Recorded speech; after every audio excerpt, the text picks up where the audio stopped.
Joining me now is my friend, former Chief of Staff to House Speaker John Boehner and Senior Advisor to President George W. Bush. It is Barry Jackson, and this is his first podcast, and I am honored. So Barry, welcome to Perino on Politics. This is the show where I call up my smart friends. I say, what's going on? What do you think? And you are one of my smartest friends. Just for background purposes, so that people know, I don't even know if you'll remember this, Barry, but I started on Capitol Hill in August of 1995 for Congressman Scott McInnes.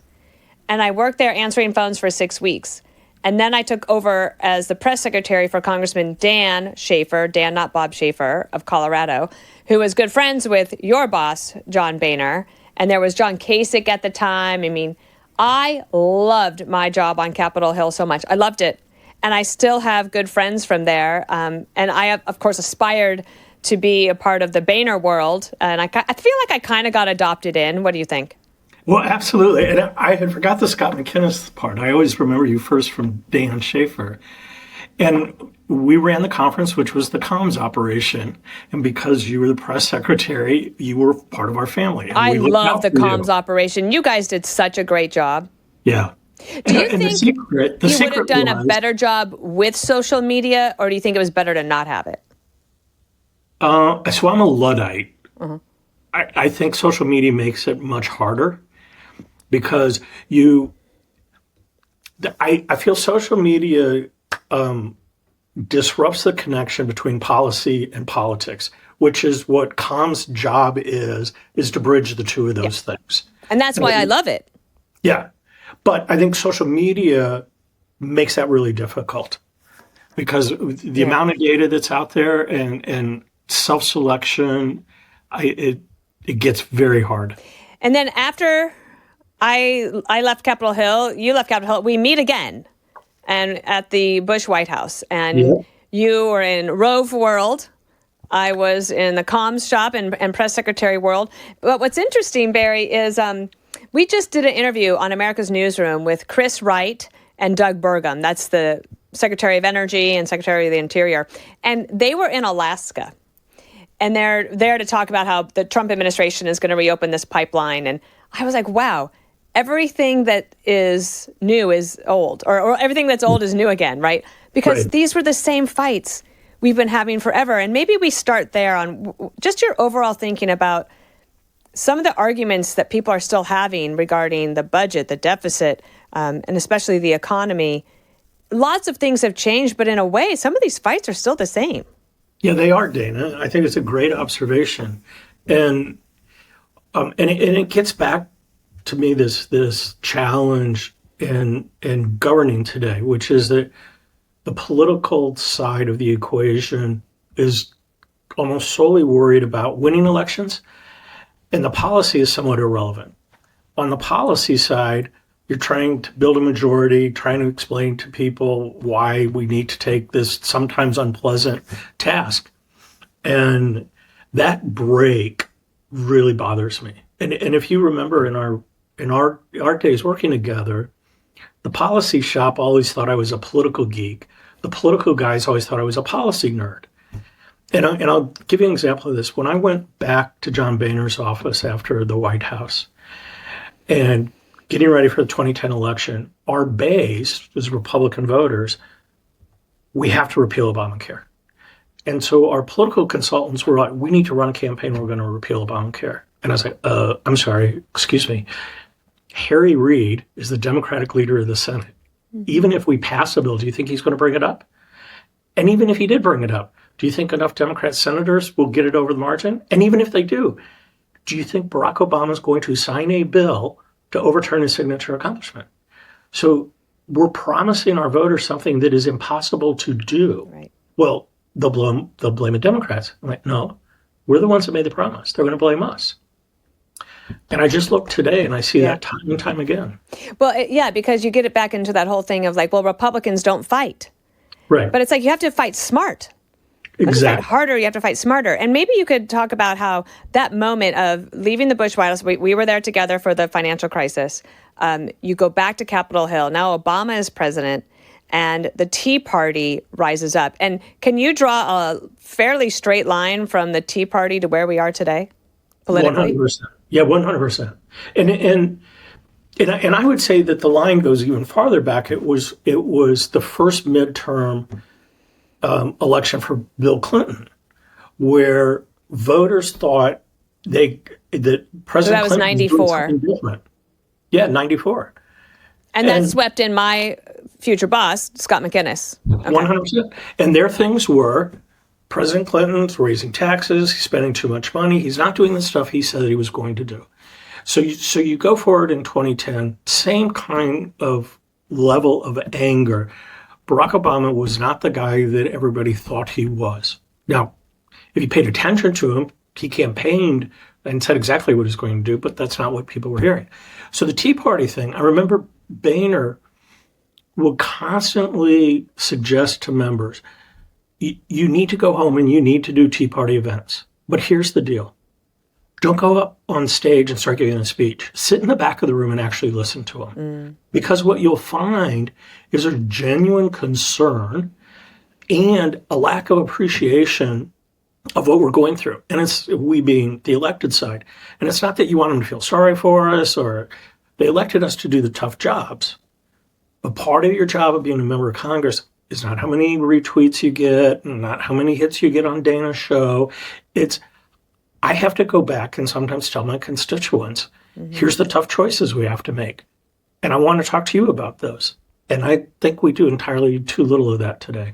And one of those tough decisions is about how do we deal with America's finances. You write about this a lot in your current several roles that you have, all the different hats, but you pay a lot of attention to this. And back in 2005, we've talked about this on Perino on Politics before, there was an effort under George W. Bush in the second term, first right out of the gate, wanted to figure out a way to do a modest reform of Social Security to allow people the option.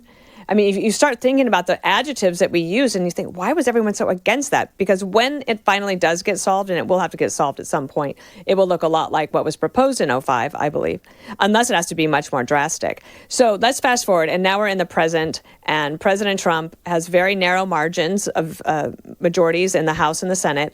He wants to get the big, beautiful bill done. It does not include any reforms to Medicare or Social Security, modest slowing of the growth of rate of increase for Medicaid, but that will be a big sticking point. Republicans, ever since time began, since I've been a part of communications, never figured out a really good way to talk about this. And I was reading the papers over the weekend, and I see Republican leadership still using the same type of language, like we're not cutting Medicaid. You know, they keep answering that question. I'm not saying I have a better answer, but the nation's finances are what they are because nobody wants to deal with this issue. And even if the big, beautiful bill passes, we're still not going to deal with it.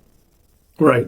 And I it's interesting the way you frame that up, Dana, because I think about this moment and where a lot of, however you frame establishment conservatives or, non-MAGA Republicans, however, that most of their challenge, I think, with President Trump is style versus policy. And I want to pull back a lens and say that it is possible that there's a method to this madness and that the reconciliation bill is existential for Republicans. It is going to pass. What exactly it's going to look like, don't know for sure, but it's not going to be too far off from what the House passed. Once that's done, it clears the decks of so many different things and sets up a foundation that maybe the president can say, look, you put me in office because you knew things were broke. You thought I was going to tear things up. I'm doing the best I can. Now I want to turn to a couple really big issues that we have to talk about. Now, that may be silly on my part, but I want to have that kind of hope because all the types of things both Republicans and Democrats profess that they want to get done for the American people, ultimately, if we don't get the financial house in order, it's impossible to be done. It's like asking all of these young Americans to run a triathlon with 20-pound weights on their ankles. Yeah. And not complain about it. Like, which hey, if you walk to school uphill both ways, you can do it. What about tariffs? The president thinks that this is a great tool. Maybe it is. I don't know. I'm against it. I've been against it from the beginning. But I understand where he's coming from in terms of especially China. I understand that. But now it's all tied up in the courts. And what's happened is where you and I used to work on Capitol Hill, there's just a complete abdication of any sort of lawmaking. So now we're in a tennis match and the ball's in the president's court. And then it's in the judicial branch. And then it's back to the executive branch and the judicial branch. And we don't get a lot of clarity because the legislative branch is out getting a beer. Yeah, and in preparation for this, I listened to your last podcast. I did because I wanted to, not embarrass you, and so I listened to your last podcast with our mutual friend Trey Gowdy, and you were making this point, and I think it's really valid. Is that as much as we want to, as Republicans, complain about what Barack Obama and Joe Biden did, and Democrats about what George Bush and Donald Trump have done are doing, the simple fact is Congress has abdicated its responsibilities. And even with the recent what's called the Chevron decision, which the Supreme Court said we're not going to empower the executive branch quite as much anymore. Mm-hmm. That's just a small piece of the pie. Oversight hearings, writing language that is just so vague. And you think about a federal court judge who may be sitting there with 2-3 law clerks is all of a sudden supposed to decide, is a billionth of a particle or a millionth of a particle the correct standard? Right. Because Congress deferred that decision to a bunch of careers. I was like, how are we supposed to figure that out? Right. I would say go back and show your work. Yeah. As they say. Can I ask you just a couple of international questions? We saw a lot yesterday. So we're recording this on Monday, June 2nd. Yep. And on Sunday, it was almost amazing to watch. Not just almost amazing. It was amazing to watch, but it was almost like if you went back in time and were to watch the Trojan horse. Yeah. Because Ukraine was able to get these drones, about $600 each, these drones. And they got them into Russia and they destroyed 39 fighter jets of the Russians, which I'm sure these fighter jets probably cost, $15-20 million to make a piece. And a $600 drone destroys them. I mean, we are entering a new wave of warfare. And the Ukrainians and the Russians are fighting. They're having ceasefire talks today. I put that in quotes for people listening, because everyone's going to the table for ceasefire discussions, still determined to fight. Right. So here's my first thought about that. One was unabashedly, I believe in freedom and democracy and what's going on in Ukraine. And Dana, you and I had this shared experience with President Bush in that region.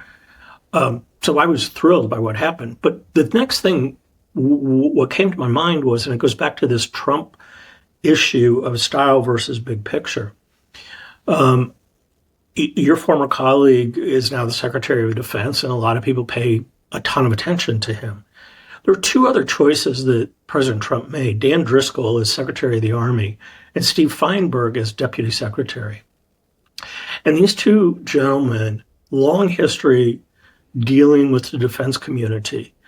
And what they're focused on is DOD is prepping for buying weaponry for wars that we are not going to fight anymore. Right. And you may remember, President Bush's first Defense Secretary, Don Rumsfeld, before 9/11, the reason he was brought in was we need to turn the Pentagon upside down and get prepared. And so you think about now, and this gets back to Congress's role in all of this. Congress forces DOD to buy weapons and military equipment that the Defense Department doesn't want and doesn't need. But it's the issue of jobs and, it's made in my district and all that type of thing. And if this drone attack, because it's not only just the technology, but if you think about it, able to sneak trucks with drones, with people on the ground into Russia and be able to communicate back and forth without the Russians ever even knowing about that. Now, all of a sudden, you start thinking about what President Trump talks about our own borders and the porousness of our borders. Yeah. There's a big picture to all of this that you want somebody to stand back and just tell the American people, look, there's something going on, and here's what I want to tell you about. And I would make this argument. It's self-serving, but President Bush was the last person in the United States who I think consistently and his team went out to the American people and said, I know what we're doing seems costly, and it's cost us blood and treasure, but this is why America does what it does. Right. He was determined to always talk and explain. And I always thought about that with Biden. Like, why don't they ever explain anything? Well, now I guess because he couldn't. But one thing, last point on this before we go to the next block, where I do want to talk about Democrats and a little bit more raw politics. But when it comes to Ukraine, I always go back to the fact that I feel like the Biden administration gets off really easy here in terms of history, because they said they wanted Ukraine to win, but then they would tie one hand behind their back and not give them what they said was coming. And they dribbled it out. And so the American people lost patience and interest, and frustration grew because of the cost. But also, they didn't give Ukraine what they needed initially. So now we're still at this point. General Keane explained today that Russia and Ukraine now have been fighting for longer than America fought in World War II. Right. And we're nowhere near the end. You are spot on about this. And, you and I both know men and women who volunteered, went and served Iraq and Afghanistan. That generation came back as war fighters who knew what the changes were on the battlefield, and brass doesn't listen to them as much. And that's what happened, I think, during the Biden term. Is they had different focuses on what their foreign policy priorities were, and they just couldn't wrap their head around the notion of Putin doing what he was doing and that he had other aims.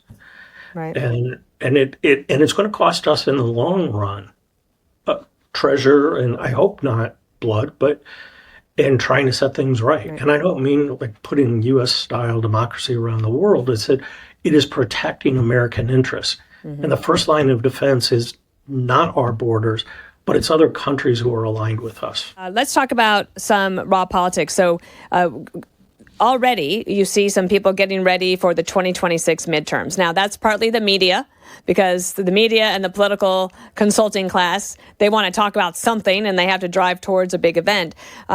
Whoever the president is, they usually lose seats in that first midterm. That doesn't always happen. It did not happen with George W. Bush in 2002, and didn't happen with Biden, or it did? No, it was a mixed bag. With Biden. So the Democrats, every single week, I look for something to compliment. I'm like, wow, that's neat. That's good. Oh, that's interesting. It's been months. People on the podcast, listening to the podcast, are probably like, Dana, give it up and just wait until it happens. And today we had yet another poll that said even the Democrats, who self-proclaimed Democrats, don't like the Democratic Party. So their popularity is in the below ground. What do you see that they could do in 2026 in order to keep history going and win back the majority, if you were looking at this from that point of view? So I think it's two things. Candidates matter. They always matter. And they need to make sure that it is not more of the progressive blow it up crowd, because the reason progressive crowd want to blow things up is not where most American people are about blowing up what's going on in government. So I think that's a big thing on their part. The second thing is that to understand where voters are. And this is a opportunity for both Republicans and Democrats. If you look at the last election, that the voters who pushed Republicans and President Trump over the line were mostly voters that you would say are non-traditional Republican voters and non-traditional voters. What President Obama learned in both 2010 and 2014, he would go out and campaign and he would say, I need you to have my back. And these voters who went out and voted for Barack Obama were like, I don't know who these other guys are. Your name's not on the ballot. Mm-hmm. And so I think there's two things going on the Democratic side and some of them on the Republican side. Is the right candidates in the right districts really matter? And the voters that they lost, that they thought should have been theirs, what drove them to lose those voters? And it's interesting, a friend does focus groups, and he looks at people who were Trump voters, then Biden voters, then Trump voters. And he just did a series in Wisconsin. You probably know Rich Town. Rich, yeah. Yeah. And it was fascinating how these voters who voted for Trump are making a informed decision in their mind right now. I may not like the style, I may not like the language, but you know what? We voted him in to make big changes. And give him a chance. We're giving him a chance. Mm-hmm. I feel like voters are actually quite pragmatic. Yeah. And it's kind of like the market. 100%. Is it? People, I'm not going to say you get paid to be mindful every single day about what's going on. Me, not so much anymore, but you can't help it. And you just realize that I just went home to see my dad and visit friends and all. They're not consumed by what we're consumed with day to day. Not at all.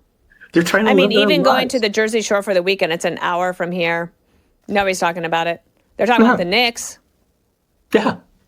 Yeah. But let me also ask you then, focusing a little bit further ahead in 2028, there's a governor, Wes Moore of Maryland, and he made a big point a couple of weeks ago of saying to everybody, I am not looking at running for president in 2028.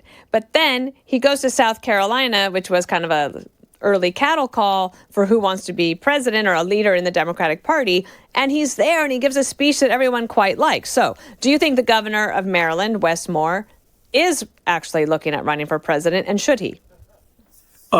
Should he? Absolutely. Is he? I think it would be wrong for him to say he is, or people around him to say he is.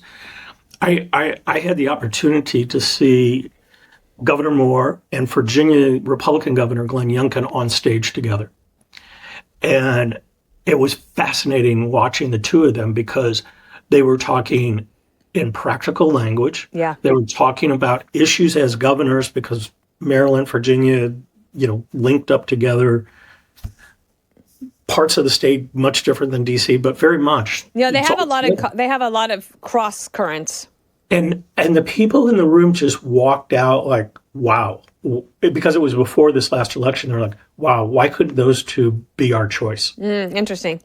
Yeah, I like him. I like his wife. I've met them before, and the gorgeous children. It'll be interesting to see what they do. Barry, this is where I ask people, what am I missing? Because this is something I would imagine if we were back in the White House, I'd maybe wander over to your office. We never really had slow days, but let's say I had a minute. And I was like, hey, Barry, knock, knock. Can I come in? What's on your mind? What am I missing? I feel like I'm missing something. I always worry that I'm not paying attention to something I should. I think this is not revelatory, Dana, but I am spending a lot of time thinking about this, is that, one, I'm a Luddite. Technology scares me. It always has. What is happening in AI, I think, on so many levels, the country is just unprepared for. And a lot of stuff that the president is talking about, returning manufacturing and, blah, blah, blah, it's predicated in some ways, what is our workforce going to be? And you and I had the opportunity working with President Bush doing No Child Left Behind, which was let's focus, not only that kids know how to read and how to do math, but some kids don't really need to do a 4-year college. We need skills training, and not enough has been focused on that. What's coming at us is, we're going to need electricians and welders, but the more high-skilled in terms of computing and what's required there, you don't just in a year recreate a curriculum and all of a sudden you have a workforce. Mm-hmm. And then all the workforce that's displaced. What happens then? Where do those people go? And I think that this is it's not just an economic thing. It's going to be such a shift societally.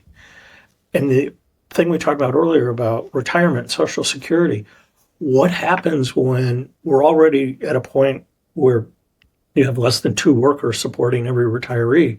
What happens when you have 1 worker supporting 3 retirees? Well, that just doesn't work.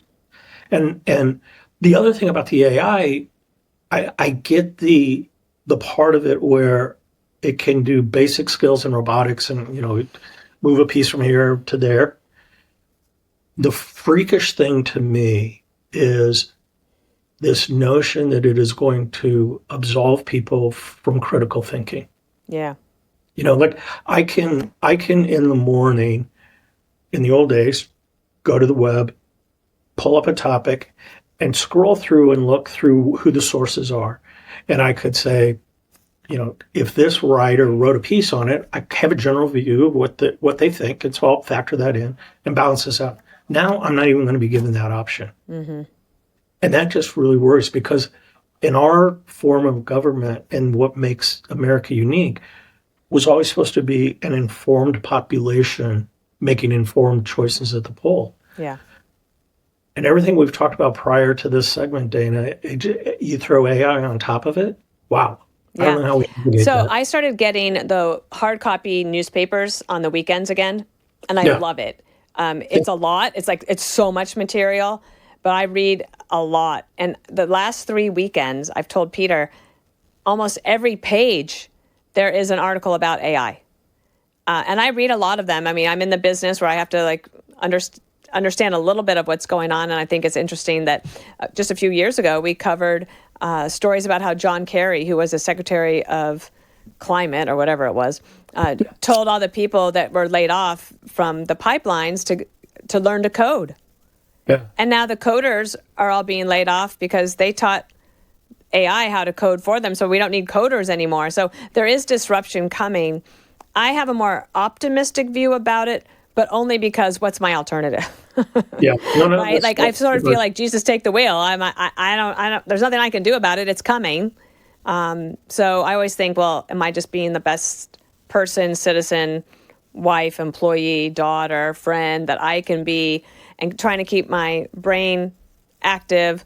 But I agree with you. There's huge change coming, and our competitiveness with China and other places is under threat. But I do think President Trump is trying to get us into a position where we're at least competitive, if not slightly ahead.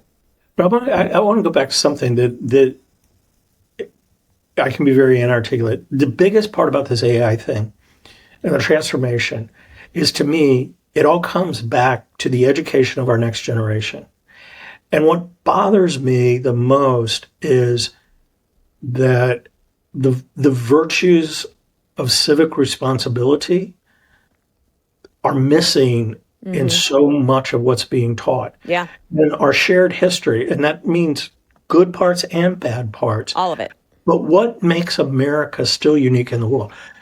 China is a threat, but I view China as unsustainable in the sense that it's a dictatorship. It is a uniform command economy. That's not us. We still have, you look at U.S. CEOs, my guess is 25% of U.S. CEOs were not born in the United States. The American dream still matters to people around the world, and Americans need to appreciate that. 100%. And I say in the new book I just put out, it's called I Wish Someone Had Told Me, still available in stores anywhere books are sold, that if you are born in America, you won America's lottery. I'm sorry, if you are born in America, you won the world's lottery. 100%. And there's opportunity here. I've also said, I'll leave on this in case you want to add this into the conversations you're having there. I feel like the Democrats' only hope of breaking out and having something different is to finally take on the teachers' unions and say what's happening with our schools is unacceptable, and to have some sort of sister soldier moment where there's a Democrat who says, I'm not going to put up with this anymore. This is unsustainable and unforgivable that these kids in all of these cities cannot read or write or do basic math. And you know where that starts? Also, like we just talked about Governor Wes Moore. Baltimore has a gigantic problem. They did not have one 8th grader who could pass a math test 2 years ago. Yeah. That's unbelievable. So to me, I'm like, Democrats, where are you on that? But I want to add to that curriculum, though, because President Bush focused on reading and math, absolute fundamentals, but the virtues are so critical. I think it was Pennsylvania that just passed a bill that you have to take a class and pass a civics test before you can graduate. Yeah. Basics about how our government is supposed to work, basics about. Do you want to have members of Congress take it too? Yeah, that'd be hilarious. Barry Jackson, thank you for debuting on the Perino on Politics podcast. I feel like you should be a return guest. Oh, thank you, Dana. It was a joy being here. Oh, I can tell you can't wait to get off this phone. Never. Great to have you. Barry Jackson is a great friend, and I will call upon you again. Thank you so much. Peace out.